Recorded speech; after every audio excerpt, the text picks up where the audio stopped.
সিলাতেই কিন্তু আসলে আজকে আমরা মুক্ত হয়েছি, ফেসিবাদ মুক্ত হয়েছি। সুতরাং তারা আমাদের হচ্ছে প্রেরণা এবং আমাদের প্রেরণার বাতিঘর বা চেতনার উৎস।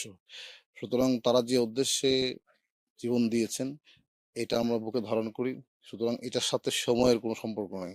সেটা সকালবেলা হোক, রাতে হোক, মধ্যরাতে যখনই হোক, সেটা আমাদের একটা নৈতিক দায়িত্ব আমাদেরকে। তো আমি এখানে দায়িত্ব পালন করতে আসছি। তো তাদের কবর জিয়ারত করতে আসছি এই জন্য যে আল্লাহ তাআলা তাদেরকে জান্নাতুল ফেরদৌসের উচ্চ মাকাম দান করুন। আর তারা যে কারণে জীবন দান করেছেন যেন সেই চেতনাটা যেন আমাদের সবার মধ্যে থাকে, সেই আলোকেই যেন আমরা কাজ করতে পারি।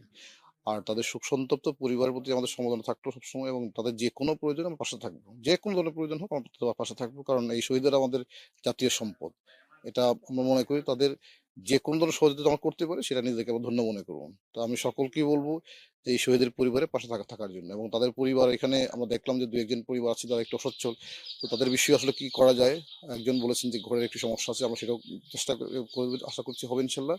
বা অন্য কোনো যদি সমস্যা থাকে সেটাও সমাধান করবো। যদি তাদের পরিবারে যদি কারো এমপ্লয়মেন্ট বা কোনো ধরনের আর্থিক সহযোগিতা লাগে, সেখানেও আমরা চেষ্টা করবো তাদেরকে কোনো জায়গায় প্রোভাইড করা যায় কিনা, যাতে করে তাদের একটা আর্থিকভাবে চলার জন্য একটা স্থায়ী সমাধান করা যায়। এইটা যেটা হচ্ছে আসলে বিচারের যে মামলাগুলি চলমান আছে, এখনো চলছে এটা। বিচার যেহেতু একটা প্রক্রিয়ার মাধ্যমে সাক্ষ্য প্রমাণের বিষয় আছে, সেটা হয়তো একটু সময় লাগে। মানে এখানে তাড়াহুড়া করতে গেলে কিছু ভুলভ্রান্তি হতে পারে। সুতরাং একটা মিনিমাম সময় তো মানে আপনার দিতে হবে। এবং এটা যেহেতু কোর্টের এখতিয়ার, আমরা মনে করি যে এখানে মানে হিসেবে কাজ করছে, এবং রাষ্ট্রের পক্ষ থেকে যারা আসলে প্রসিকিউশনে কাজ করছেন, আপনারা জানেন আইসিটি বা অন্য জায়গায় কাজ করছে, সেখানে তারা কাজ করছেন।